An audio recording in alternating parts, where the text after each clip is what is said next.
Dia, boa tarde, boa noite, pessoal. Prazer estar falando com vocês em mais um vídeo aqui do Mobility Sound Brasil, tá? Esse é o vídeo 3, parte 2, evolução da tecnologia Wi-Fi.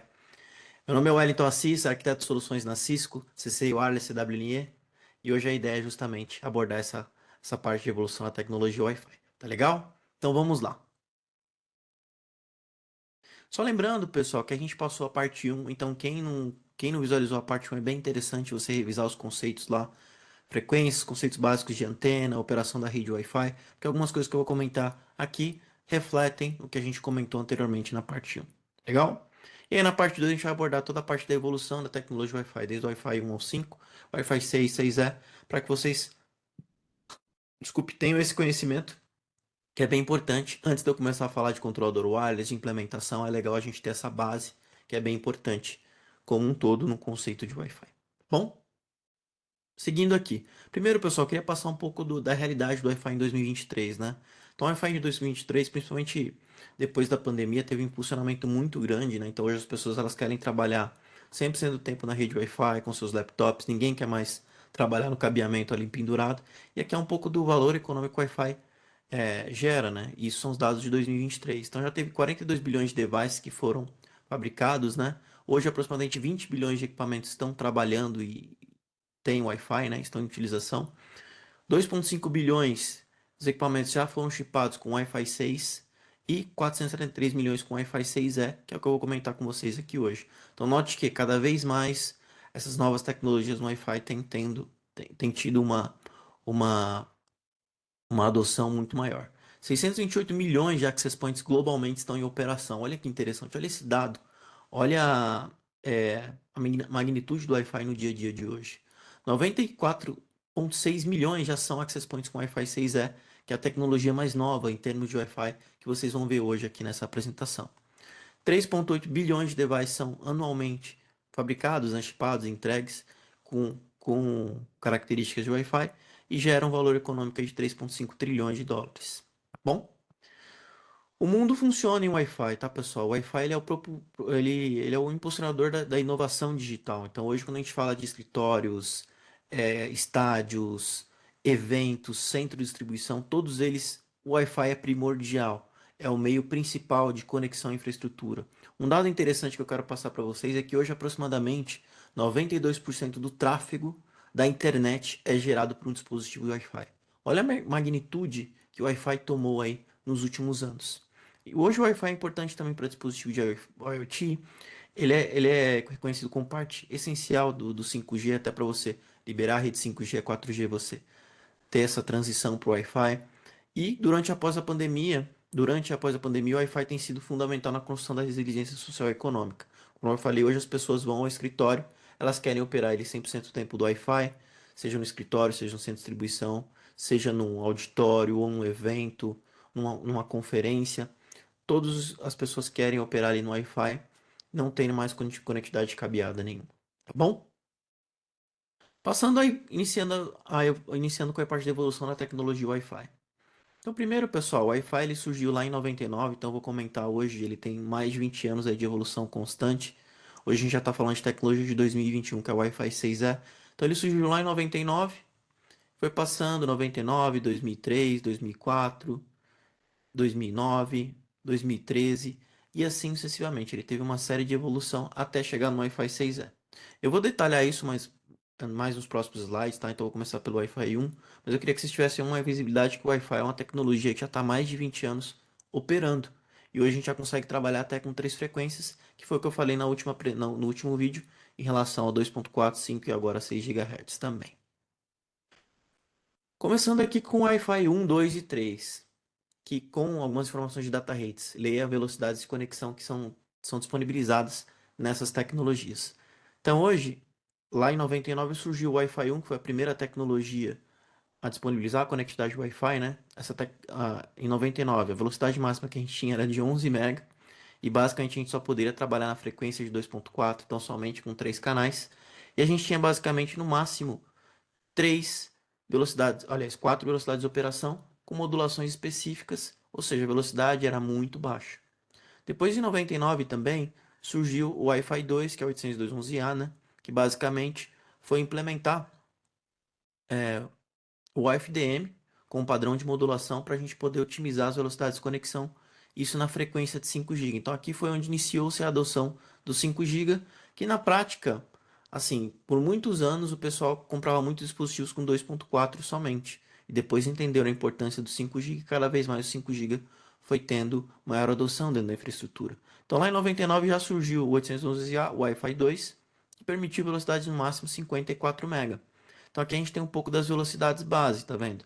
6, 9, 12, 18, 24, 36, 48, 54, que nada mais é do que são aquelas velocidades básicas que eu comentei para os control frames e management frames no vídeo anterior. Então note que eu tenho que ter essas velocidades de operação para justamente eu interoperar com equipamentos antigos. E toda a operação do Wi-Fi básica utiliza essas velocidades, conforme eu comentei no vídeo anterior. Depois veio o Wi-Fi 3 em 2004, onde melhorou-se, aplicou-se o FDM, ou seja, aplicou-se essas velocidades de 6 a 54 MB na frequência de 2.4. Então teve uma otimização aqui de 2.4, saindo do B, indo para o G, adotando o FDM para quê? Para ter uma velocidade maior, ou utilizando uma modulação mais efetiva, uma modulação que trazia maior performance na frequência de 2.4. Tá bom? É conforme eu falei, basicamente, essas velocidades são as velocidades básicas para a gente controlar a célula também, porque a gente precisa operar com esses equipamentos legados e todos os frames de gestão, de controle da infraestrutura operam nessas velocidades por uma questão de interoperabilidade também e de controle de toda a infraestrutura Wi-Fi, conforme eu comentei no vídeo anterior. Tá bom? Passando um pouco mais. Aí veio o Wi-Fi 4, pessoal. O Wi-Fi 4 surgiu em 2009, tá? Então em 2009 veio uma grande evolução. A gente fala que foi uma grande evolução na rede Wi-Fi, por quê? Foi o início de velocidades muito mais altas do que a gente tinha antes. Então, se antes a gente chegava em 54 MB, com o Wi-Fi 4 a gente conseguiu velocidades aí de até 600 MB. Então, foi uma grande evolução. Pô, Elton, mas que revolução foi essa? Justamente criou-se o 802.11n ou Wi-Fi 4 com o conceito de High Throughput. E esse 802.11n ou Wi-Fi 4 se aplicou para 2.4 e 5 GHz, ou seja, foi uma melhoria em ambas as frequências. E o que mais essa melhoria trouxe? Primeiro, Radio Chain por antena, então basicamente a gente tinha lá um circuito dedicado para cada antena. Antes basicamente só tinha uma antena para transmitir e para receber, e agora eu consigo ter múltiplas antenas, né, para transmissão e múltiplas antenas para recepção, o que fez com que a gente conseguisse fazer a utilização do MIMO, múltiplo input e múltiplo output. O que isso traz de benefício? Basicamente, conforme eu comentei, eu tenho lá duas antenas ou três antenas para transmissão e três para recepção. E aqui a gente tem uma descrição do MIMO. Imagina que eu tenho um MIMO 3x3. Quer dizer que eu tenho um rádio TX e RX. Aliás, eu tenho três rádios TX e RX, ou seja, eu tenho três rádios dedicados para transmissão e recepção. Então eu consigo ser mais efetivo. Ao invés de ter uma só, que eu tinha antigamente no Wi-Fi 1, 2 e 3, agora a partir do Wi-Fi 4 eu tenho múltiplas antenas para transmissão e para recepção. O que isso trouxe? Maior capacidade, maior throughput, uma maior velocidade de conexão na infraestrutura. E aí também veio o conceito de Special Streams. Então, Special Streams, imagina que por cada antena eu consigo mandar um volume de dado. Então, aqui eu estou mandando 1, 2, 3, na outra antena eu estou mandando 4, 5, 6 e na outra antena 7, 8, 9. Então, no meu usuário final tem um agregado de dados. Então, agora como eu estou mandando dados por várias antenas e recebendo por várias antenas, eu consigo uma efetividade maior. Eu consigo throughput maior, velocidade maior de conexão, porque agora eu estou sendo mais efetivo. Eu estou usando o meu espectro com várias antenas e entregando uma velocidade superior de conexão. Além disso, tem a questão do MRC. Pô, o que é o MRC? Imagina que eu tenho um dispositivo que ele não é MIMO. Ou eu tenho um coletor antigo, que é ABG.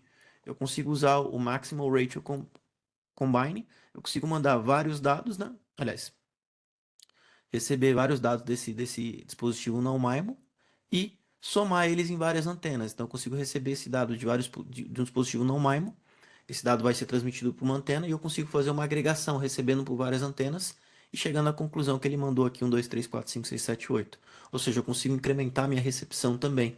Ter uma efetividade na minha recepção do dado, porque eu escuto por várias antenas, processo esse dado melhor e consigo tratar ele de uma melhor maneira. E aí a gente tem também o Transmit Beamform. O que é o Transmit Beamform? Então imagina que eu tenho um dispositivo lá, que ele está com um sinal não tão bom, que eu consigo fazer? Eu consigo concentrar os dados das minhas antenas e mandar aquele dado com uma combinação de sinal construtivo multipath, né, em uma direção. Para quê? Para eu conseguir agregar aquele sinal daquele dispositivo. Então, eu estou pegando as minhas três antenas, mandando aquele mesmo dado para aquele dispositivo, otimizando a recepção dele, incrementando o sinal, incrementando a recepção dele. Então, o transmite beamform é muito utilizado, por exemplo, quando você está conectado na infraestrutura e você tem um sinal ali, é, sinal mais efetivo, um sinal com uma potência maior, porque o Access Point está concentrando as antenas para entregar um dado ali para você, e aí de fato você vai ter uma robustez maior naquele sinal que você está recebendo. E dentro do Wi-Fi 4, 802.11n, também criou-se o conceito de Channel Aggregation. Então imagina que desde o Wi-Fi 1, 2 e 3, tinha lá só a possibilidade de trabalhar com largura de 20, seja em 2.4 ou 5 GHz. Com 802.11n ou Wi-Fi 4, criou-se o primeiro Channel Aggregation, que basicamente era você combinar dois canais de 20 MHz em um canal de 40, tendo assim maior throughput, maior efetividade. Nessa época, pessoal, a gente conseguia chegar até em data rate 600 MB, tá? Para os dispositivos de maior capacidade, obviamente. Channel Baudin de 40, agregação de 40, MIMO 4x4 no máximo, e uma modulação de 64 km, e essas melhorias foram para 2.4 e 5 GHz, tá bom? E aí veio o Wi-Fi 5. O Wi-Fi 5 veio com algumas melhorias, mas essas melhorias somente para a frequência de 5 GB. Então, quando você viu um dispositivo com suporte ao Wi-Fi 5, quer dizer que se ele se conectasse em 2.4, ele ia trabalhar com Wi-Fi 4, e se ele se conectasse em 5 GB, ele ia trabalhar aqui com 802.11ac, mas somente as melhorias foram aplicadas à frequência de 5 GB. E que melhorias foram essas? Pergunta para mim, né? Para mim, Wellington. Foi criado um novo padrão chamado Very High Throughput. O que é esse Very High Throughput? Trouxe uma série de melhorias, inclusive data rates muito mais altos, aqui está 7 gigabits por segundo, mas a gente sabe que teria que ter um dispositivo de uma capacidade muito alta para chegar nessas velocidades, né? Possibilitou-se a agregação de 80 e 160. Então a gente pode ver aqui que possibilitou-se a agregação de 80 e 160 somente na frequência de 5 GB. Note que isso aqui são melhorias para 5 GB somente. Então a gente podia agregar a largura de 80 e 160 com o Wi-Fi 5, ou seja, tem uma otimização ali, uma possibilidade de throughput maior. Além disso, agregou-se uma nova modulação. Então, uma nova modulação em cima do AFDM, que a gente chama de 256 QAM, que permitiu maiores velocidades de conexão, maior data rate, um maior volume de dados que eu conseguiria trabalhar dentro dessa modulação. Um ponto importante, pessoal, quanto maior a velocidade que eu preciso, obviamente mais sinal eu preciso, então eu preciso de um SNR maior, tá bom? E aí, basicamente, também utiliza-se do MIMO, né? Então, eu tenho várias antenas para transmissão, várias antenas para recepção, porém essa melhoria foi aplicada somente para 5 GB, tá bom? Além disso, com o Wi-Fi 5, né, 802.11ac, ignora esse N aqui, tá, pessoal? É só AC, tá bom? Também veio o Multi-User MIMO. O que é o Multi-User MIMO no downstream? Então, imagina que eu tenho o dispositivo 1, dispositivo 2 e o dispositivo 3, certo? Esse dispositivo é um laptop 2x2, esse dispositivo é um tablet 1x1 e esse é um smartphone 1x1. Basicamente, eu consigo fazer um jogo de antenas, onde eu pego duas antenas aqui, dedico para transmitir o dado para um dispositivo 2x2, tendo mais efetividade nele. A outra antena, a outra antena eu envio para esse dispositivo e a outra antena para esse dispositivo. Então, numa transmissão ali, eu consigo atender três dispositivos de forma simultânea, com base na capacidade dele. Se ele é um 2x2, eu dedico duas antenas para ele. Se ele é 1x1, eu dedico uma antena. Pô, então eu tenho dois dispositivos 2x2 e o Access Point 4x4. Então, eu vou separar 2x2 para um dispositivo, 2x2 para o outro. Tá bom? E aí vem um ponto interessante. Então, assim, conforme vocês viram, né? Eu gosto de ir no deep dive do negócio. E aqui a gente tem um exemplo. Um management frame enviado com as capacidades de Wi-Fi 4 e Wi-Fi 5. Então, eu sou um dispositivo, eu estou buscando uma rede. O que o Access Point vai me informar no beacon dele? Na informação que ele tem disponível. Ele vai me informar o seguinte.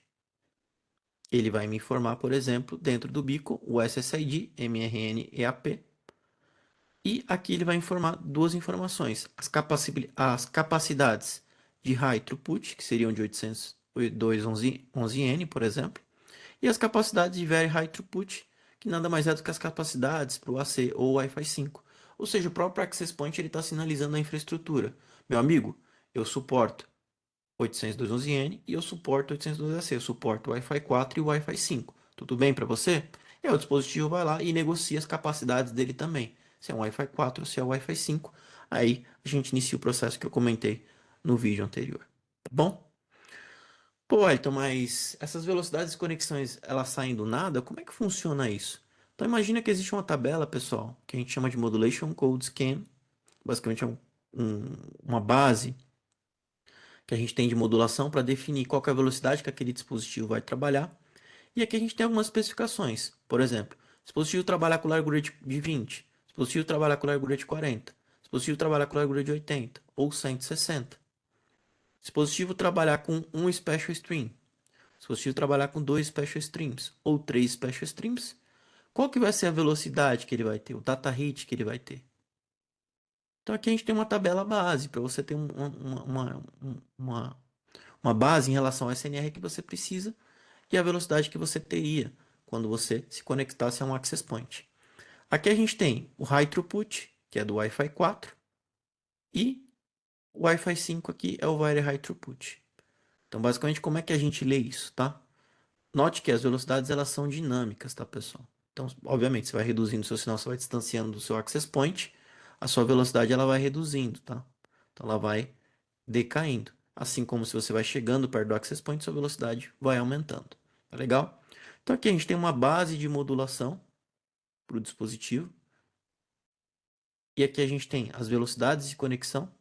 Então, com base nessa modulação, VHT MCS9, por exemplo, qual que seria a velocidade de conexão desse dispositivo? Opa, largura de 20 não teria. Mas desse dispositivo com largura de 40. Seria, por exemplo, 200 MB. Deixa eu só apagar aqui rapidinho. Seria, por exemplo, o dispositivo, o Wi-Fi 5, com essa modulação, com largura de 40 MHz, ele se conecta e um special stream, uma antena para transmissão, uma para recepção, ele teria 200 MB.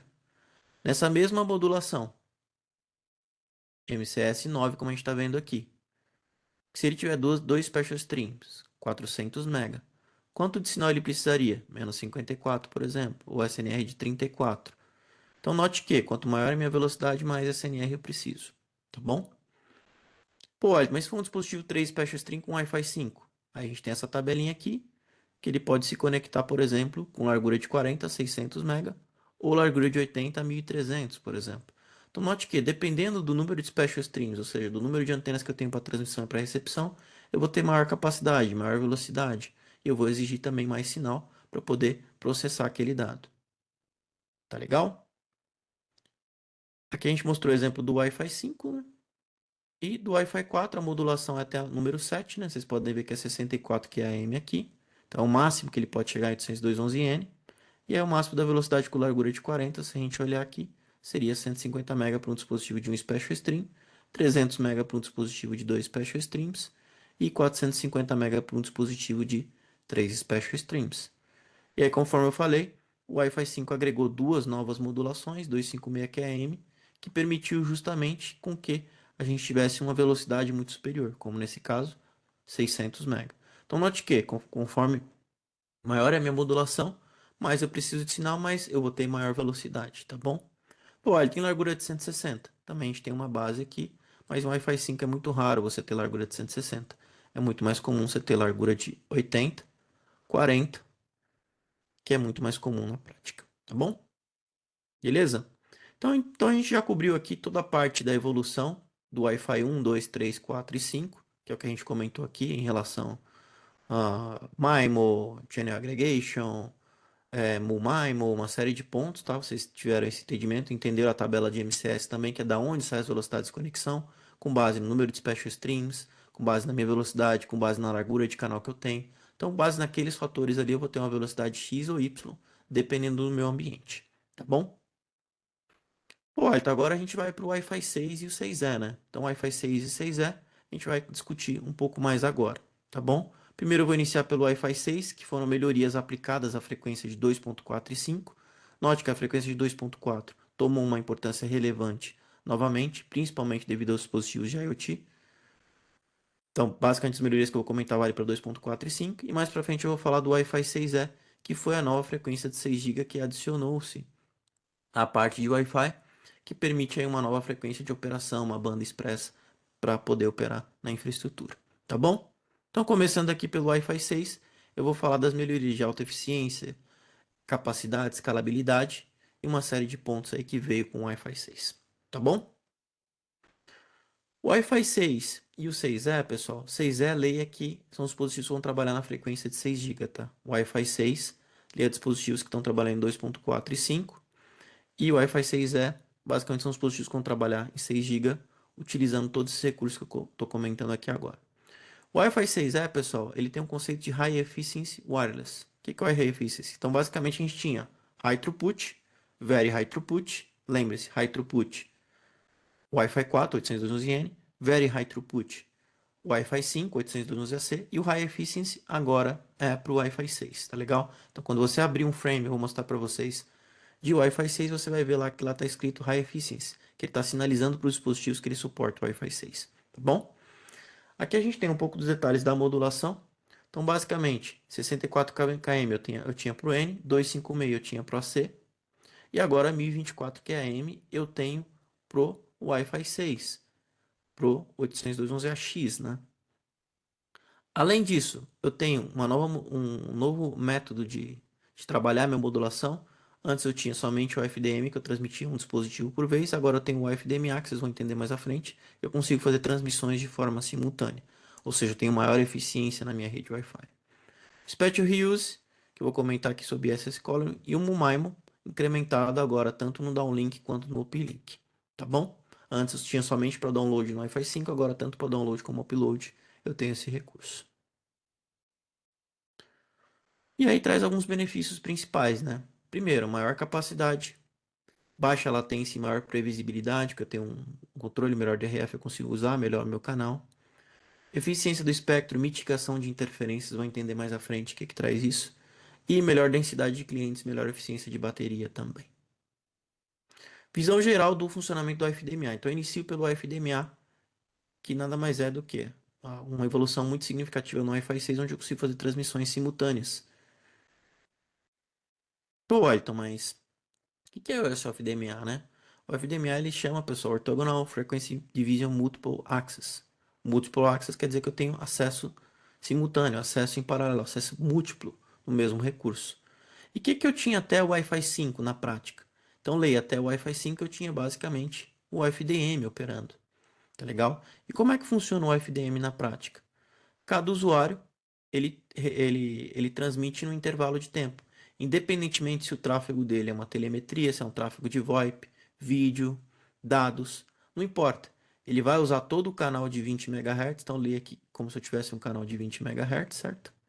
Ele vai usar todo esse canal para ele transmitir um dado de voz, um dado de vídeo, um dado muito pequeno ou um dado maior. Então, independentemente do meu dado, eu vou usar o tempo 1 para eu transmitir um dado pequeno ou grande. Tempo 2, transmitir um dado de VoIP. Tempo 3, um dado de vídeo. Então, basicamente, eu não tinha muita eficiência. Por quê? Independente do dado que eu utilizasse, eu usava todo o meu canal para transmitir aquele dado. Ou seja, eu consumia aquele recurso. E aí no tempo 1, o usuário 1 transmitia, no tempo 2, o usuário 2 transmitia, no tempo 3, o usuário 3 transmitia, no tempo 4, o usuário 4 transmitia, e assim sucessivamente. Isso fazia com que o meu jitter aumentava. Por quê? Se eu tivesse muitas pessoas transmitindo dados pequenos, eu não era eficiente na minha operação, certo? Então eu tinha um incremento nessa transmissão. E aí justamente veio o FDMA. Qual que é a ideia do FDMA? É sair da possibilidade de uma transmissão por vez, como a gente está vendo aqui no tempo 1, tempo 2, 3 e 4, para múltiplas transmissões no mesmo intervalo de tempo, ou seja, usando o mesmo canal. Então eu tenho um canal de 20 MHz aqui, certo? O que eu vou fazer? Eu pego nesse intervalo de tempo 1, eu aloco 10 MHz para o dado de telemetria e eu aloco mais 10 MHz o dado em geral de dados. Então eu estou sendo mais eficiente, ou seja, no mesmo intervalo de tempo eu estou transmitindo dados de dois dispositivos simultâneos. Pô, Arthur, mas será que eu poderia ser mais eficiente ainda? Sim, no tempo 2, imagina que eu consigo transmitir uma série de dados. Então, por exemplo, o dispositivo vai pegar 2 MHz, esse vai pegar 8 MHz, esse vai pegar mais 2, esse vai pegar mais 4 e esse mais 4. 4, 8, 10, mais 10, 20 MHz, certo? Então, no mesmo intervalo de tempo no T2, eu estou transmitindo dado de 3, 5 usuários de forma simultânea. Olha como eu estou sendo mais eficiente. Isso faz com que, como eu estou sendo mais eficiente atendendo múltiplos usuários, eu permito com que mais dispositivos consigam transmitir no mesmo intervalo de tempo. Isso faz com que eu tenha uma redução na minha latência, uma otimização, uma redução no meu jitter. Ou seja, eu consigo ser muito mais eficiente. Tá bom, pessoal? E aqui é outro exemplo. No tempo 3, 2 dispositivos. No tempo 4, mais 5. Então, note que, se antes eu transmitia um dispositivo por vez, independentemente do volume de tráfego dele, agora eu consigo transmitir 4, 5, 6 dispositivos no mesmo intervalo de tempo, ou seja, eu estou sendo mais eficiente. Tá legal? Então, isso traz um benefício significativo com o Wi-Fi 6. Bom, mas Wellington, dê um exemplo prático aí, comparando o FDM versus o FDMA. Então aqui a gente tem um exemplo. Então o FDM, a operação dele, basicamente, imagina que eu tenho um caminhão lá. Eu tenho um canal de 20 MHz, tenho um canal ali para eu poder trabalhar, certo? E aí esse caminhão, ele tem que levar o dado de um usuário web. Só que esse caminhão, para ele levar o dado do usuário web, ele consome somente um pedacinho do caminhão, certo? E aí eu vou lá, levo esse dado, retorno e levo o dado de streaming, consumindo só mais um pedacinho do caminhão, não estou consumindo minha capacidade toda. E aí, vou lá, entrego o dado, retorno, e aí eu tenho uma mensagem do WhatsApp que consome menos ainda. Concorda que isso aqui não traz eficiência, pessoal? Um exemplo que eu dei, por exemplo, para um cliente meu de depósito, eu falei, imagina que você vai fazer uma entrega, certo? Aí você tem um caminhão lá que ele tem a capacidade, não sei, 50 mil litros, um exemplo, tá? Coloquei em litros para ficar mais fácil. Aí você coloca nesse caminhão 50 mil litros, você coloca, ao invés de 50 mil litros, você coloca 10 mil litros e leva para um cliente final. Isso não está sendo eficiente, certo? Aí você volta, pega mais 20 mil litros e leva para outro cliente. Aí você volta, pega mais 5 mil litros e leva para outro cliente. Concorda que isso aqui não tá sendo efetivo? Na prática, eu não estou sendo eficiente. Então, essa era a operação do Wi-Fi até o Wi-Fi 5. É legal? Basicamente. Tá bom? E aí veio o FDMA com o Wi-Fi 6, que foi a ideia foi justamente trazer maior eficiência. Como trazer maior eficiência? Justamente eu pegar o meu caminhão e eu tenho lá 3 usuários para eu atender. Então eu vou levar o dado dele de web browser, o dado dele de voz, de streaming, o dado dele de Instant Manager, de mensagem instantânea, WhatsApp, numa mesma transmissão. Ou seja, eu vou estar sendo muito mais eficiente. Agora voltando à analogia lá do caminhão. Então imagina, por exemplo, que estou falando com o meu cliente de material de centro de distribuição. Ele tem um caminhão, certo? Aí no caminhão dele suporta 50 mil litros. Beleza? O que que ele vai fazer? 50 mil litros, tá, pessoal? Mas imagina que são materiais de construção, tá? Então ele vai colocar lá 10 mil litros aqui, 30 mil litros aqui e mais 10 mil litros aqui, certo? Aí o que que ele vai fazer? Ele basicamente, no mesmo caminhão, ele vai fazer o frete para o usuário 1, para o usuário 2 e para o usuário 3. Ou seja, ele está sendo mais eficiente na operação. Então note que o FDMA ele veio para revolucionar com esse conceito de multiple access, tá bom? Então basicamente eu reduzo o overhead, tenho uso eficiente dos recursos, dimensiono recursos diferentes com combinação de tráfego diferente e aumento a eficiência geral, tá bom? Pô, Ayrton, mas como é que funciona essa subdivisão de canais na prática, né? Então, pessoal, até indo um pouco mais no deep dive aqui, a ideia é que falar com o público de Wi-Fi mais especializado também. Então, essa divisão de canais na prática, elas são chamadas de Resource Units. O que é o Resource Units? Nada mais é do que você subdividir aquele canal em partes. Então, aquele exemplo que eu mostrei para vocês em partes, é como se eu estivesse subdividindo ele em subportadoras, que podem ser de 26, 52 e 106 e 242. Pô, olha, como assim 26, 52, 106 e 242? Então imagine o seguinte: se o usuário precisar somente de 2 MHz e eu tenho um canal de 20 MHz, esse canal de 20 MHz ele tem 242 resource units. Basicamente são pedaços ali do canal, tá bom? Pedacinhos das subportadoras. Então, se eu tenho 9 usuários e cada usuário precisa somente de 2 MHz, ou seja, ele precisa somente mandar um tráfego de voz bem pequenininho, eu consigo num canal de 20 MHz alocar até 9 usuários. Mas, Wellington, pô, o usuário precisa um pouco mais de banda. Ele precisa de 4 MHz, por exemplo. Aí eu consigo alocar 4 usuários. Pô, o cara precisa de mais banda ainda. Então eu consigo em 8 MHz alocar 2 usuários. Note que, pessoal, na prática é como se eu estivesse quebrando aquele canal em partes. Entendeu? E aí a gente tem um exemplo. Por exemplo, se, se eu tenho um canal com largura de 20 e o cara precisa de 242, ou seja, ele precisa do canal inteiro, basicamente ele vai consumir o canal inteiro, ele vai ter um cliente somente suportado. Se ele precisa consumir 106 tones, ou seja, 8 MHz, ele vai ter dois clientes trabalhando ali. E assim sucessivamente. Entende que com base no volume de tráfego que eu tenho, eu consigo dimensionar ali um pedacinho do meu canal para atender aquele usuário. E aí eu consigo ser mais eficiente na minha transmissão. Aqui é um exemplo. Então eu tenho uma AP com largura de 80, certo? O usuário 1, ele está consumindo 40 MHz, usuário 2, 20, usuário 3, 8 e usuário 4, 8 MHz. Então note que na mesma transmissão eu estou pegando um canal de 80 MHz, alocando 40 para o usuário 1, 20 para o usuário 2, 8 para o usuário 3 e 8 para o usuário 4. Ou seja, eu estou sendo muito eficiente. Tá legal? Então isso é algo dinâmico. Tá bom? Beleza? Eu sei que foi um pouco mais deep aqui, mas para quem quer entender o Wi-Fi no detalhe é bem interessante. Tá bom? Tá, Wellington, mas o FDE é multi-user, certo? Mas isso não gera um overlay com o MoMaimo? O MoMaimo que a gente escutou sobre as transmissões de multi-user MIMO no Wi-Fi 6, que é basicamente você fazer o jogo de antena lá para você atender vários equipamentos de forma simultânea.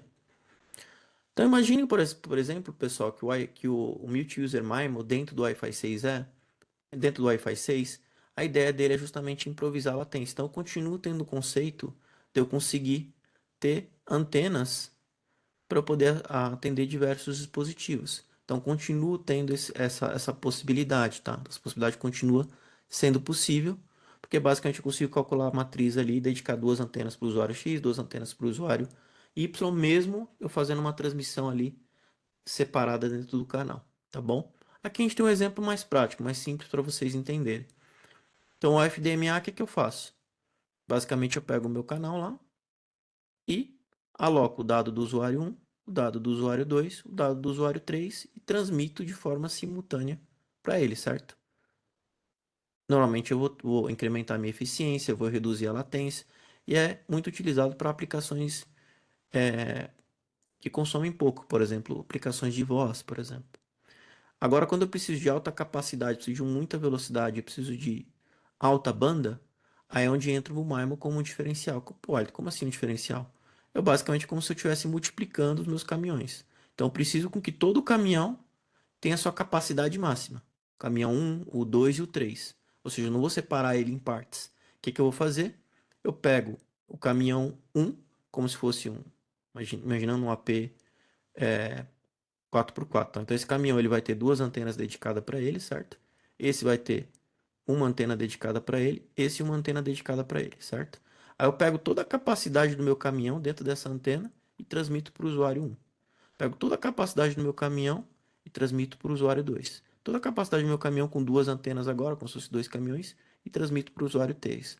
Então note que o Mumaima continua sendo um recurso importante, principalmente nessa questão de aplicações de, de alto consumo, tá bom? Beleza? E o FDMA, como eu falei, continua sendo importantíssimo porque ajuda muito na questão de latência. Tá, olha, aqui o BSS Color aí que você falou, né? O último recurso. Então, pessoal, imagine o seguinte. Antes do Wi-Fi 6, como é que funcionava? Como é que a gente tinha essa operação na rede Wi-Fi? Lembra que eu falei que a gente tem a possibilidade de ouça antes de falar? Então, o que é ouça antes de falar? É o CCMA certo que eu falei para vocês. Eu escuto. Pô, tem algum dispositivo transmitindo. Então eu vou aguardar, vou contar aqui o meu content window, depois eu faço a minha transmissão. Só que, quando eu tenho um ambiente, por exemplo, de alta densidade, que eu estou com muitos access points, muitos dispositivos, basicamente é um pouco complicado para o dispositivo ter a oportunidade de transmissão dele. Então fica, porque é um ambiente muito poluído, com alto ruído. Até é importante vocês lembrarem que todo projeto que vocês fizerem de alta densidade, como estádios, eventos, auditórios, O RSSI é menos 60, tá, pessoal? Para você compensar o ruído, tá? Isso é bem importante. Vocês lembrarem disso. Fazendo estádios, eventos, auditórios, shows, eu preciso colocar menos 60, o dispositivo de menor capacidade. Por quê? Porque eu vou compensar o ruído que eu vou ter na infraestrutura, menos 80 e 82. Tá legal? Aí o que acontece? Aí veio o conceito do BSS Caller. Então, antes que acontece, tinha que esperar, independentemente, esperar a pessoa, mesmo que o cara esteja lá mais longe de mim, eu tinha que esperar ele fazer a transmissão para depois eu transmitir. Aí o Spec Reuse, pessoal, que é o BSS Coloring, ele veio justamente para otimizar isso. Pô, Wellington, otimizar quanto? Como? Imagina que os dispositivos que estiverem dentro do mesmo BSS, ou seja, eles estiverem conectados no mesmo Access Point, o que eles vão receber? Eles vão receber do Access Point uma informação de cor. Que cor é essa? Por exemplo, nesse caso, a cor rosa, certo?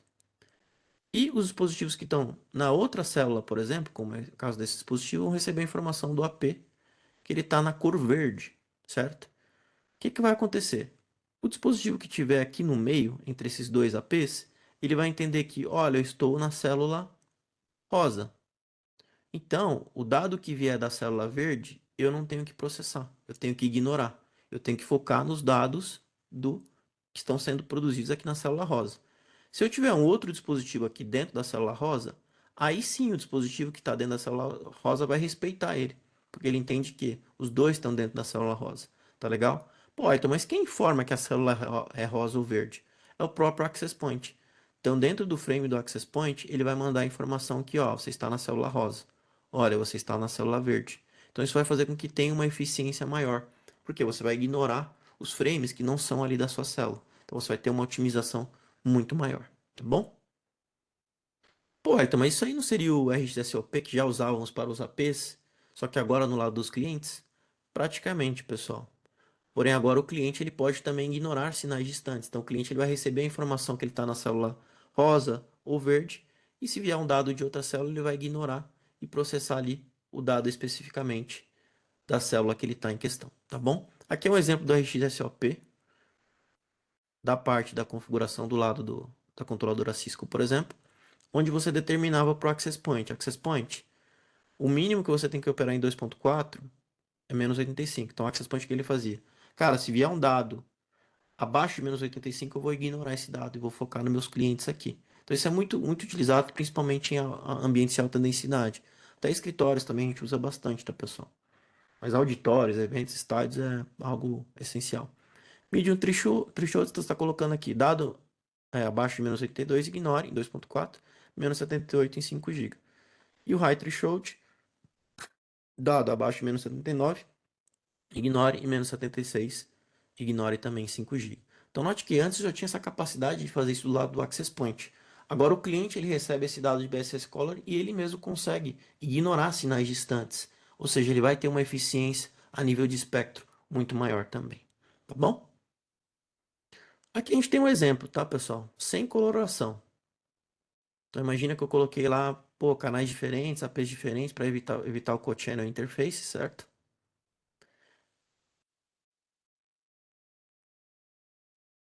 Então imagina que eu criei aqui, certo? Então sem coloração. Então basicamente eu vou ter lá o dispositivo que transmite aqui nessa célula. Se eu tiver um outro dispositivo no mesmo canal ali próximo, ele vai escutar e vai aguardar, certo? Com o BSS Coloring, também tem um recurso além dessa questão de ignorar o sinal, o próprio cliente ele consegue reduzir a potência dele. Lembre-se que os clientes eles geram co-channel interface entre eles. Com o BSS Color, o que ele vai fazer? Pô, eu estou perto do AP, eu não preciso trabalhar na potência máxima, eu posso reduzir minha potência. E ele automaticamente reduz o co-channel entre os outros access points também. Legal? Além disso, os benefícios para IoT, né, dentro do Wi-Fi 6. Então, dentro do Wi-Fi 6, alguns benefícios do IoT é justamente você ter. O IoT, pessoal, ele consome muito pouco recurso, né? Então, a largura de 2 MHz é mais que o suficiente para eu fazer uma transmissão dentro de IoT. Então, basicamente, imagina que eu tenho lá um ambiente que tem Zigbee, que tem Bluetooth. O que eu vou fazer? Eu pego um pedaço do meu canal, o pedaço que esteja não sendo impactado por outras tecnologias, e eu dedico a minha transmissão, ou seja, eu pego aquele pedacinho do canal para enviar um tráfego de IoT. Além disso, dentro do IoT tem o Target Wake Time, que nada mais é do que um recurso que faz com que você tenha uma melhoria na bateria. Eu consigo sinalizar o dispositivo de IoT. Meu amigo, você pode esperar aí por X minutos. Antes, a cada X segundos, o dispositivo tinha que ficar mandando lá. AP tem alguma coisa para mim? AP tem alguma coisa para mim? Agora não. Ele aguarda um período muito maior, que faz com que você tenha uma economia de bateria significativa. Tá bom? Perguntas comuns sobre o Wi-Fi 6. Tá, Wellington, o FDMA é a mesma coisa que um MIMO? Vocês viram na apresentação que não, tá, pessoal? O FDMA você faz a subdivisão dos canais em partes. Então, o dispositivo pega 2 MHz, outro pega 4, pega 8 e assim sucessivamente. Já o MIMO, ele vai fazer com que eu consiga atender diferentes clientes usando diferentes special strings, que foi aquele caso dos caminhões que eu falei. 3 caminhões, quatro caminhões, 2 caminhões dedicados para levar o tráfego no dispositivo, um caminhão dedicado para outro dispositivo, um caminhão dedicado para outro dispositivo. Só que eu consigo fazer tanto no downlink como no uplink também, tá bom? Tá, Wellington, o FDMA ele é downstream ou upstream? Pessoal, com a vinda do Wi-Fi 6 e o FDMA, ele opera tanto em downstream quanto upstream. Então ele utiliza o AP como uma base para operar todo esse processo usando um recurso que a gente chama de trigger frame. O que é o trigger frame? Então vamos dar esse exemplo aqui de downlink ao FDMA. Então basicamente aquela alocação de canais, pessoal, você vai ter 2 MHz, você vai ter 4, você vai ter 8, não é mágico aquilo, né? Então eles saem de algum lugar, que são a utilização desses trigger frames. Como é que funcionam esses trigger frames? Primeiro, o AP ele vai mandar um frame chamado multi-user request to send. O que é o multi-user request to send? Lembra que eu tinha lá o request to send e o clear to send, que eu passei no vídeo anterior dos conceitos básicos? Aqui o AP ele vai mandar o multi-user request to send. Os dispositivos vão mandar para esses dispositivos, tá? Estação 1, 2, 3 e 4. Eles vão receber e todos eles vão falar clear to send. Ou seja, AP, você tá permitido você transmitir. Ou seja, como se os dispositivos estivessem falando, AP, pode mandar bala, tô esperando para você. Note que ocorre o oposto também, tá, pessoal? Dessa questão aí, que eu havia comentado anteriormente. E o AP vai mandar aqui, ó, multi-use downlink PPDU. Então ele tá falando, estação 1, você tem 52 tones. Estação 2, 52 tones. Estação 3, 52, 52. Então, basicamente, na prática, ele tá colocando 4 MHz aqui para cada estação, certo? Aí, uma vez que ele mandou esse dado para as estações, ele vai mandar um um bloco ACK request. Então ele vai mandar. Vocês receberam aí o dado, estações? Aí as estações vão lá e mandam um bloco ACK. Cara, a gente recebeu. Tudo ok. Excelente. Isso para o downlink, tá? Note que o AP ele vira como se fosse um semáforo, pessoal. Ele fica como responsável por esse controle de alocação, de quem vai ter 2 MHz, quem vai ter 4, quando ele vai receber esse dado de fato. Pô, Ayrton, mas e o uplink? O uplink ele é até mais interessante. Como é que funciona o uplink, né? Então, o uplink, basicamente, o AP ele vai mandar um frame que a gente chama de Buffer Status Report, tá? Esse Buffer Status Report ele vai mandar para os dispositivos, as estações vão receber a 1, 2, 3 e 4, e elas vão falar o seguinte: olha, recebi o Buffer Status Report, como se fosse uma confirmação, tá legal? Aí o AP vai lá e analisa essas informações. Que ele vai analisar essas informações? Bom, quanto de dado esse cliente precisa enviar? Por isso que é buffer, tá? Que o cliente vai falar assim, cara, eu vou enviar um dado de, sei lá, 100K. Esse aqui vai falar 100K. Esse aqui vai falar 500K, certo? Esse aqui vai falar, preciso mandar um dado de 1 mega. Beleza? Isso ele manda do Buffer Status Report. Aí ele vai lá e manda um MURTS, né? Que basicamente ele está mandando um multi-user request to send. Os dispositivos vão mandar um clear to send. E aí ele vai mandar um trigger. E nesse trigger, basicamente, é a sinalização final. Meu amigo, pode mandar bala. Só que aqui ele já sinalizou para os clientes, né? Que cada um tem 52 tunes, 52 tunes. Ou seja, cada um vai mandar ali no seu pedacinho de canal. Que ele já sinalizou anteriormente no downlink ao FDMA. Beleza? Aí todos vão mandar pegando um pedacinho de canal. E aí o AP vai lá e manda um multi station block ACK. Ou seja, recebi de todo mundo aí, galera. Valeu, obrigado. Então note que é um processo bem inteligente e bem organizado, tá bom? Pô, Ayrton, o cliente Wi-Fi 6 pode interromper os processos de uplink ao FDMA e downlink ao FDMA? Sim, o cliente ele pode sinalizar, pessoal, que ele não quer participar do processo, né? E que ele quer fazer uma transmissão independente ali, ele quer consumir o canal por completo.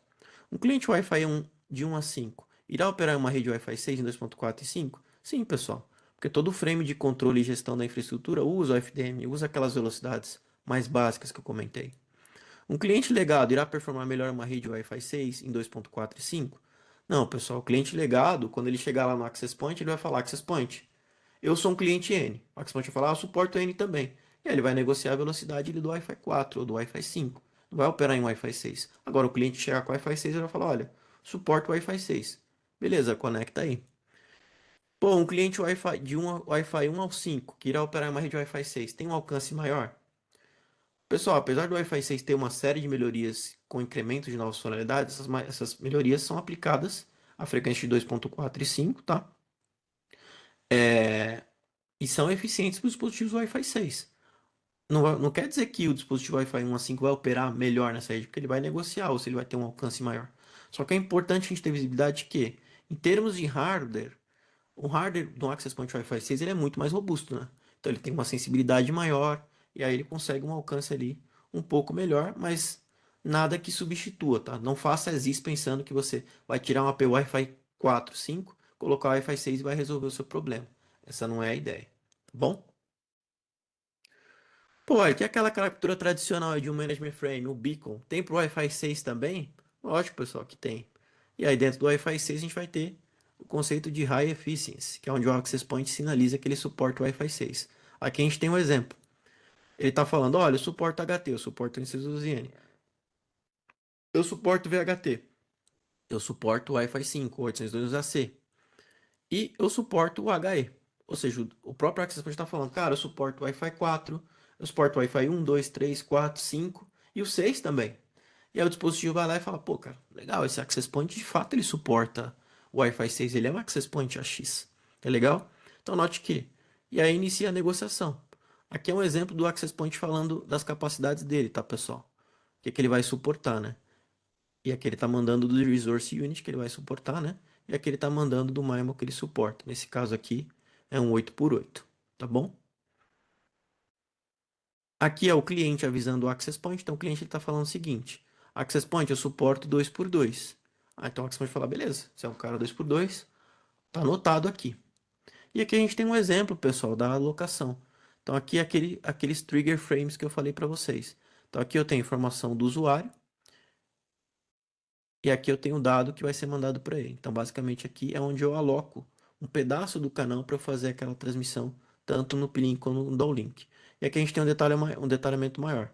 Dado do dispositivo, ele tem um special string, e aqui um special string. Apesar de ele ter dois special strings, eu estou separando, segregando o dado ali. E aqui a alocação dos tones, que eu falei para vocês, do resource unit, que aquele dispositivo está reservando para ele. Olha que interessante, cara. Olha como o Wi-Fi ele é um algo que não é somente colocar para funcionar, tá? Ele é um negócio que de fato tem algo interessante ali. E aí um pouco para fechar essa parte do Wi-Fi 6, os access points da Cisco. Vou passar rapidamente. Então a Cisco ela tem um portfólio muito robusto, né? Então quando a gente fala de access points Wi-Fi 6, a gente tem desde access point de entrada em 9105. Note, MIMO 2x2, então access point mais de entrada. Se a gente pensar no MIMO, por exemplo, ele não vai ter várias antenas ali para atender vários clientes de forma simultânea. Aí tem o 9115, que é ele é um equipamento mais intermediário. 9120, que ele já tem a capacidade de dual 5 GHz e tem um ASIC dedicado para a parte de segurança, análise de espectro, tudo isso. E 9130, que seria o equipamento de maior capacidade que a gente tem hoje, que é ele um equipamento 8x8, que pensando na questão de MIMO, por exemplo, ele teria uma capacidade significativa, tá, pessoal? Tanto ele quanto o 9120 tem o dual 5 GB, então se vocês quiserem duas células em 5 GB, é possível também com esses elementos. Eu não vou comentar todas as funcionalidades aqui, tá? No próximo vídeo, que é o vídeo que eu vou começar a falar de posicionamento de controladoras, de tudo isso, eu vou detalhar isso do posicionamento, tá? Mas eu queria que vocês tivessem visibilidade um pouco dos APs aqui. Ponto importante, tá? Não comprem Access Point pensando somente, é 4x4, é 2x2. Pense em todo o contexto. Contexto de visibilidade, automação, inteligência dia a dia do seu time de operação. Então note que não é somente você comprar um Access Point por comprar, é você pensar em todo o contexto de capacidade, visibilidade, gestão, automação, inteligência que você vai ter de valor agregado dentro da sua infraestrutura. Tá bom? Aí tem os modelos outdoor, que é o 9124. Eu não vou dar detalhes aqui, depois eu comento do posicionamento. E para a parte de gerência e gestão na Cloud Menac, os modelos Wi-Fi 6. Tem modelos aí de entrada 2x2, modelos 2x2 ou 4x4, né? Modelos 4x4 com antena externa. E um modelo de high-end assim. E assim como tem modelos de alta performance de entrada e maior capacidade para outdoor também. Tá bom? Na próxima sessão eu vou detalhar um pouco mais disso. Pô, então, mas e o Wi-Fi 6E? Você comentou bastante do Wi-Fi 1, 2, 3, 4, 5, entendi aí. E agora o Wi-Fi 6E? Então, e o Wi-Fi 6E, pessoal? O Wi-Fi 6 e os 6 GHz são amigos. Então, todas aquelas melhorias que eu comentei do Wi-Fi 6, o FDMA, MU-MIMO, o FDMA, MU-MIMO, toda a parte que eu comentei do beamforming, tudo isso que eu comentei, do BSS Calling, a nova modulação que permite maior velocidade de conexão, se aplica a uma nova frequência. Então, todas aquelas melhorias que eu já tinha no Wi-Fi 6 que eu comentei anteriormente, que eu expliquei para vocês uma a uma, agora tem um espectro novo. Que espectro é esse? É uma nova frequência de 1200 MHz. Então, se antes todas essas melhorias tinham sido aplicadas para 2.4 e 5, agora eu tenho essas mesmas melhorias aplicadas para uma nova frequência, que é a frequência de 6 GHz. Quais pontos positivos? Canais mais amplos, RF limpo, sem dispositivos legados, upgrade de segurança e maior eficiência na gestão de RF. Novamente, 6 GHz é a maior expansão de espectro de Wi-Fi de todos os tempos. Então, em 2.4 eu tinha 3 canais, já expliquei isso anteriormente. Em 5 GB, 25, e agora em 6 GHz eu tenho 59 canais. Ou seja, eu consigo ter um throughput muito maior, uma conectividade muito superior que eu tinha antes. Outro ponto, em 6 GHz eu vou resolver o problema de engarrafamento no Wi-Fi. Por quê? Todos os dispositivos que suportaram o Wi-Fi 6E, ou seja, dispositivos que se conectarem na frequência de 6 GB, ele vai ter a capacidade de 6 GB é duas vezes maior que a capacidade de 5 GB em termos de canais, e eu vou ter somente Ferraris lá. Então a minha performance é muito superior. Hoje em 2.4 e 5 eu ainda tenho que me preocupar com o dispositivo legado lá, que pode ser um Fusquinha, que acaba impactando a minha Ferrari de operar dentro da minha infraestrutura. Ou seja, isso resulta em velocidades mais rápidas, menor latência e melhor experiência no geral. E não é apenas teoria, tá, pessoal? Se a gente rodar um analisador de espectro em 5 GB, a gente vai ver que de fato a gente tem uma interferência significativa em 5 GB hoje também. Em 2.4 nem se fala. 6 GB é uma frequência limpa. Aqui a gente tem um exemplo das velocidades de conexão, tá? Então aqui eu tenho minha máquina conectada com largura de 80. Então note que a velocidade dela é uma máquina 2x2, tá, pessoal? Duas antenas para transmissão, duas para recepção. Então eu tenho 1200 megabits por segundo, canal de 6 GHz, canal 33, tá bom? E aqui eu tenho minha máquina conectada com largura de 160, que vai acontecer em alguns locais também. Note que eu tenho 2.4 gigabits por segundo aqui na minha conexão. Pô, aqui é a relação de clientes. Então, pessoal, cada vez mais a gente tem mais dispositivos, tá? Então, se você está pensando no investimento hoje, opte pelo Wi-Fi 6E, que é uma proteção de investimento para você, porque hoje os dispositivos, é como a gente pode ver, Galaxy S21, S22, placas Intel, Xiaomi, Chromebook, iPad, Asus e até o iPhone 15 Pro e o Pro Max, que agora vem com Wi-Fi 6E também. Além disso, uma série de laptops, desktops, Lenovo, uma série de dispositivos, inclusive Smart TV. Até Smart TV agora a gente já tem com suporte ao Wi-Fi 6. Bom? Pô, aí tem esses testes. Vocês chegaram a fazer algum teste na Cisco? Sim, pessoal. A gente fez teste de interoperabilidade. E os dispositivos da Apple, da Samsung, da Intel, Google Pixel, Chrome OS, Zebra, outros clientes, eles já preferencialmente preferem se conectar em 6 GB. Então, o que acontece na prática? Se tiver um access point que suporte 6 GB, ele automaticamente já vai fazer a transição, já vai buscar essa frequência, que ele entende que é mais performática, com uma série de benefícios que eu já havia comentado. Além disso, o Wi-Fi 6E tem um incremento de segurança, onde o WPA3 ele é mandatório. Então, hoje eu ainda vejo muitas redes operando com o WPA2, mas o WPA3 ele traz uma série de recursos de segurança, aumenta a segurança da rede, evita a possibilidade de ataques man in the middle, porque ele requer Protected Management Frame, que a gente chama. E, basicamente, todo dispositivo que se conectar em Wi-Fi 6E, leia, se conectar na frequência de 6 GHz, basicamente vai ter que conectar com WPA3. Pô, Elton, como é que vai funcionar na prática, né? Então, imagina que eu tenho um dispositivo legado em 2.4 e 5. Pessoal, esse dispositivo vai conectar normalmente em 2.4 e 5, tá legal? Não vai ter nenhum impacto nele. Não se preocupem com isso. Agora, se eu tiver a banda de 6 GB no meu access point, basicamente eu tenho que ter SSIDs com WPA3 suportados. E aí o que que vai acontecer? O meu dispositivo que suportar 6 GB, ele vai obrigatoriamente conectar com o WPA3. Ele vai priorizar a banda de 6 GB e mandatoriamente vai conectar um WPA3. E o dispositivo legado L2.45 vai conectar normalmente aqui nos SSIDs com 2.4 e 5. Pode, mas eu gostaria de manter o mesmo SSIDs que eu tenho hoje. Você pode ativar um recurso chamado Transition Mode dentro do SSID, que é você permitir tanto WPA2 quanto WPA3 no mesmo SSID corporativo, que é o dispositivo que chegar com suporte a 6 GB, ele vai conectar tanto em um quanto na outra. Tá bom? Pô, então como é que vai funcionar a descoberta? Porque eu tenho a frequência de 2.4, 5 e 6 GB, né? Pô, não é muita coisa, não? Então aqui a gente tem um exemplo. Tem a descoberta passiva, né? Em 2.4 e 5 hoje e a descoberta ativa, que você vai lá e busca os canais, certo? Só que imagina que você tem mais 59 canais de 5 GB. Na prática, é inviável você escanear canal por canal, né, pessoal? Então o que que vai acontecer? Basicamente, ao invés do cliente mandar canal por canal procurando os access points, o que que ele vai fazer? Uma vez que ele se conectar, uma vez que ele se conectar não, uma vez que ele fizer o escaneamento da rede, mandando o probe request, que ele estiver buscando a rede, o próprio access point vai falar em 2.4. É o seguinte, meu amigo, eu suporto 6 GB. Eu suporto 6 GB, esse aqui é o canal e esse aqui é o SSID, certo? Então, quando o dispositivo fizer essa busca, olha como é otimizado. Ele já vai receber essa informação aqui, ó, no frame. Meu amigo, eu suporto 6 GB, esse aqui é o SSID, que é o mesmo, só que o canal, ele vai ser o canal 69. E automaticamente o dispositivo, ao invés dele fazer todo o processo de conexão em 2.4 e 5, ele automaticamente recebendo essa informação do AP, ele já vai se conectar em 6 GB diretamente. Tá legal?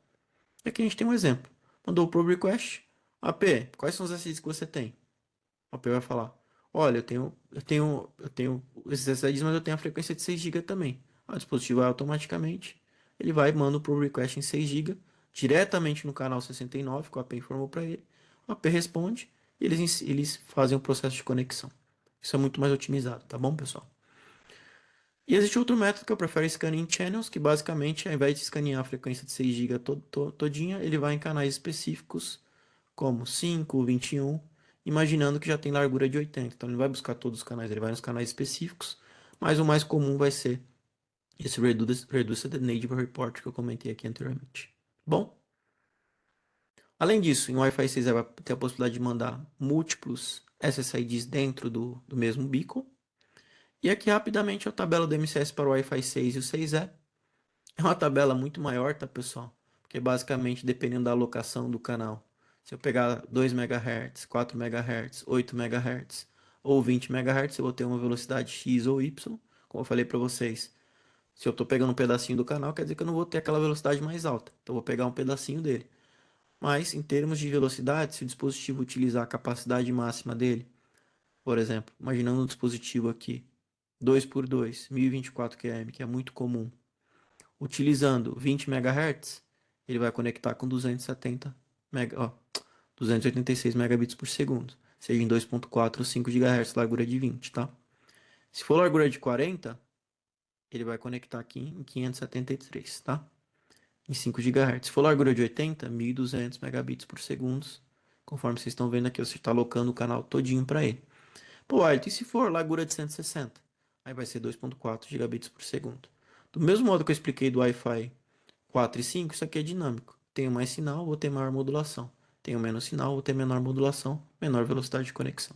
Tá bom? Access Point Cisco Wi-Fi 6 ou 6E. Então, esses Access Points da Cisco, eles têm três rádios, tá, pessoal? 2.4 e 5. Então, se eu tiver dispositivo legado, se conecta em 2.4 e 5. Eu tenho um rádio de 6 GB para atender esses clientes. Então, tem modelos lá de entrada 2.4, 5 e 6, com MIMO 2x2. Então, para uma situação de MIMO, por exemplo, não vai ser o dispositivo de maior performance. Dispositivo intermediário em 2.4, 2x2, 5 GB, 6 GB, 4x4. Tem uma capacidade de interface MGIG. Por que MGIG é importante, pessoal? Porque agora você precisa de um throughput muito mais alto, né? Então, a sua interface cabeado pode ser um gargalo.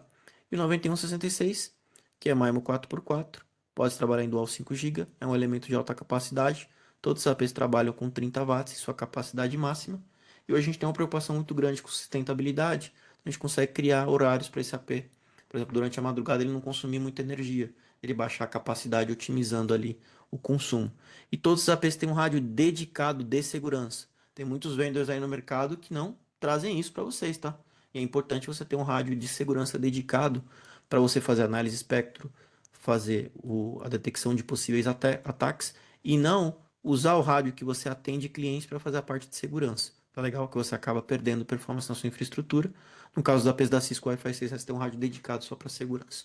Além disso, pessoal, lembrem-se que Wi-Fi não é somente você ver 2x2, 4x4. Você tem que pensar em questões de design, distribuição dos access points, capacidade. Além disso, visibilidade da infraestrutura, automação. Até que ponto você precisa. Até que ponto você ali economizar um pouco de dinheiro em questões de visibilidade e automação vai gerar uma questão operacional. Então tem que pensar tudo num contexto e nos outros vídeos eu vou falar sobre isso também. Legal? Note que nenhum AP tem antena externa, porque não é possível utilizar 6 GHz na área externa. E diferenças entre o Wi-Fi 5 e 6 e 6E. Wi-Fi 5, very high throughput, só opera em 5 GB. Wi-Fi 6 opera em 2.4, 5 e 6 GHz. Utiliza o conceito de High Efficiency Wireless. Suporta largura de até 160, o, até 8x8 por MIMO, né? OFDM e OFDMA, suporta os dois, né? O FDMA para aquela questão de eficiência operacional e também suporta modulações maiores de 1024 km, que traz maior velocidade. Além disso, o Wi-Fi 5 somente o CCMA-CA que eu expliquei para vocês. No Wi-Fi 6 tem o Resource Units, que é a minha alocação de canal, e o BSS Coloring também. E otimização de dispositivos de IoT também. Então, note que o Wi-Fi 6, pessoal, foi uma grande evolução. E agora com 6E, então, suportando a frequência de 6 GB, vixe, o Wi-Fi vai voar cada vez mais. Já voa hoje, imagine com o Wi-Fi 6E, com dispositivos em 6 GB. Para quem está pensando em fazer transição dentro da Cisco, né? Basicamente essa seria a transição natural. Então você está pensando no Wi-Fi, se você tem o Wi-Fi 5 hoje, quer ir para o Wi-Fi 6E, você pode buscar esses modelos de equipamentos. Não vou citar cada um deles, mas aqui tem a transição natural, que aí vocês podem procurar um representante da Cisco para auxiliá-los nesse processo. Pode ser a pessoa de vendas que atende vocês e eles podem me procurar para auxiliar nessa decisão também, tá bom? Mini demo de 6E, rapidinho aqui para fechar. Eu estou aqui, tô com 1 hora de vídeo. Aqui eu tenho a minha infraestrutura Merak, tá, pessoal? Então, deixa eu só.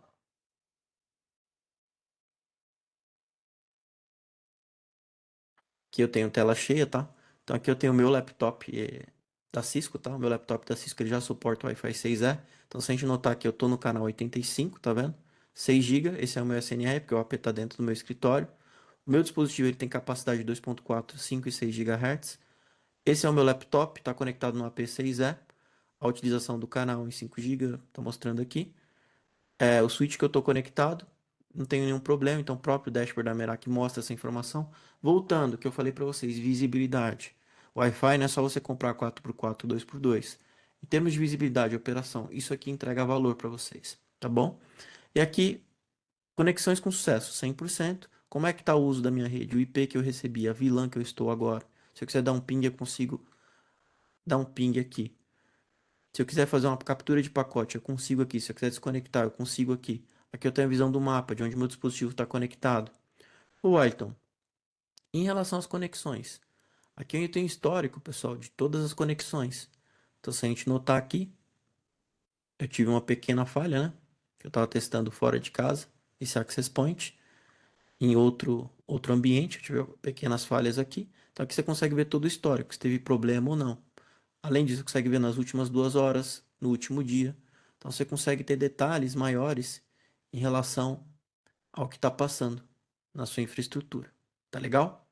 Detalhes de performance. Então eu consigo ver aqui também informações de performance, o SNR. Então note que meu SNR sempre esteja muito alto.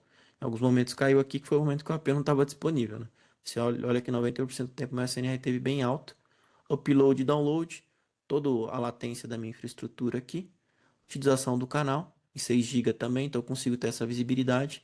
O número de clientes vai variando aqui em casa, né? Então eu consigo ver os números de clientes em 5 GB e em 2.4 também. Roaming. Então imagine que, por exemplo, você tem vários access points da Merak no seu ambiente, você consegue ter todo o histórico de roaming. No caso aqui, como só tem um AP em casa, que está no dashboard, ele não vai mostrar as transições aqui, mas se você tivesse vários APs, Ele mostraria aqui se você está com problema de roaming, se está em ping-pong, ou seja, sai de um AP para o outro. Se mostra a questão de desconexão, se tem um roaming adequado ou não. E aqui tem todo o timeline, né, do meu dispositivo ao longo do tempo, em relação à conexão dele, o SNR que ele teve, se ele falhou ou não, quando ele falhou. Nesse caso aqui eu teve uma rejeição de DHCP, tá vendo? Ele mostra para mim esses dados. Então note que é algo bem completo, tá, pessoal? Então, como eu falei para vocês, a visibilidade é importante. Eu tô com o dashboard da Merak, mas poderia ser o Catalyst Center da Cisco também, que traria essa visibilidade para vocês, tá bom? Voltando aqui, pô, Ayrton, mas por que investir no Wi-Fi 6E agora? E o Wi-Fi 7? E aí, pessoal, assistam minha sessão no Quintas 15, tá? No Cisco Community. Não vou fazer essa sessão aqui de novo. Vão lá, busquem por Wi-Fi 6E, porque agora é a hora de investir. Vai ter todos os dados lá para vocês, tá? Uma sessão de 1 hora que eu expliquei tudo isso. É bem importante vocês irem lá também. E fechando essa apresentação, então fechando a parte básica, eu queria falar para vocês que agora eu vou criar uma playlist, tá? 4 e 5. Então, conforme o feedback da comunidade, pô, você pode criar vídeos mais curtos de 10 minutos, 20 minutos.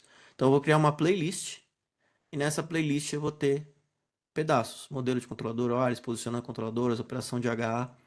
E na playlist 5, onde eu vou ter o laboratório, DHCP e DNS, configurando o SSID, para vocês terem essa, para vocês basicamente, quando forem pesquisar um vídeo, já irem no vídeo de interesse de vocês, sem ter muitos tópicos ali dentro de um vídeo de 1 hora, tá bom?